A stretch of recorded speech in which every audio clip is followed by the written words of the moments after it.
2 নং ওয়ার্ডের যে কামেরেভিটার গ্রাম সংলগ্ন এই রাস্তাটি দীর্ঘদিন যাবৎ গর্ত হয়ে আছে। তো এই গর্তটা মানুষের চলাচলে সমস্যা হয়। এই জন্যে ইসলামী আন্দোলন বাংলাদেশ দিলালপুর ইউনিয়ন শাখার আমরা দায়িত্বশীল কয়েকজন মিলে পরামর্শক্রমে এই জায়গাটি আমরা ভাঙ্গা কংক্রিট দিয়ে এই জায়গাটাকে গর্তটা ভরাট করার চেষ্টা করতেছি, সর্বসাধারণের চলাচলের যাতে একটু সুবিধা হয়। এই গর্তটির কারণে অ্যাক্সিডেন্টও হয়েছে। এই জন্য আমরা এই গর্তটি ভরাটের চেষ্টা করতেছি। জনসাধারণের সুবিধার জন্যে সবসময় কাজ করা দরকার। আর ইসলামী আন্দোলন কথাই নাই, শুধু মুখের কথা বললেই হবে না, কাজ বাস্তবে করে দেখাতে হবে। আমরা সকলেই যদি এইভাবে নিজেদের উদ্যোগে এই ধরনের টুকটাক কাজকর্ম আমরা নিজেরাই যদি এগিয়ে আসি, তাহলে এই সমস্যাগুলো নিরসনের একটা ব্যবস্থা হয়ে যায়।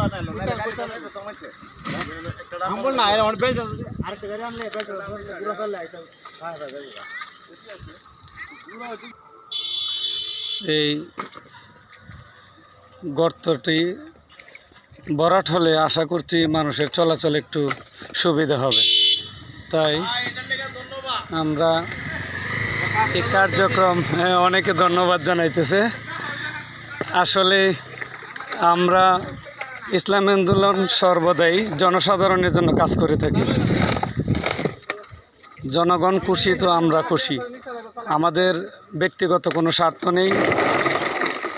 আমরা সকল মানুষের জন্য চলাচলে সর্বদিক দিয়ে একটু শান্তি পাই, এই জন্য আমরা কাজ করতেছি। এই আমাদের দিলালপুর ইউনিয়নের সেক্রেটারি সাহেব কাজ করতেছেন, ভাই আব্দুল হাকিম, নিবেদিত প্রাণ একজন মানুষ। আমাদের ইসলামী আন্দোলন বাংলাদেশ বাজিতপুর থানা শাখার সহসভাপতি হাফিজুর রহমান চান ভাই কাজ করতেছেন। আলহামদুলিল্লাহ, এইভাবে জনগণের পাশে যদি আপনারা কাজ করেন, সকল জনগণ খুশি, তারা পাবে শান্তি। আর যখন তারা শান্তি পাবে, অবশ্যই আপনাদের প্রতি তাদের আগ্রহ জন্ম নেবে। আলহামদুলিল্লাহ। এই তো আমাদের 2 নং ওয়ার্ডের সহসভাপতি তাজুল ইসলাম মামা এসে নিজেও কাজ করতেছে। মাশাআল্লাহ, আলহামদুলিল্লাহ।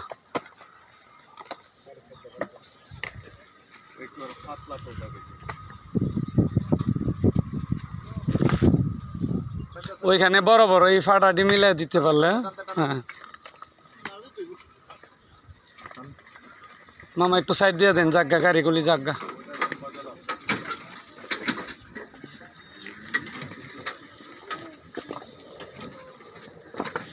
ওইখানে মিলাই মিলাই দেওয়া হোক।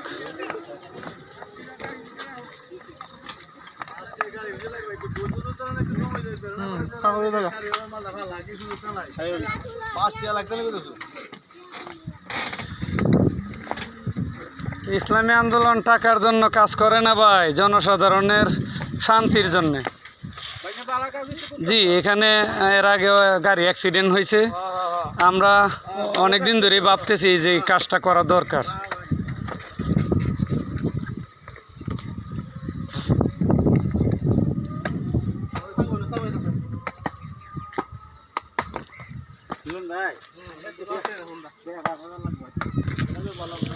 এগুলো বিছানোর পর এগুলির উপরে বালু দিয়ে একটি ম্যাচিং করে দেওয়া হবে।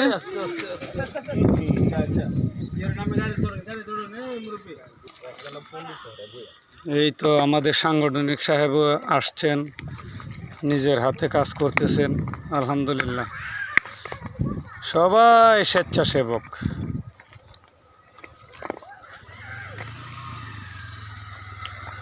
আমাদের সাংগঠনিক মোহাম্মদ মিলন মিলন ভাই কাজ করতেছেন। তো বুঝো আমাদের সরকারি সব ভালো বুঝছি হুম। বুঝো না করে দিছি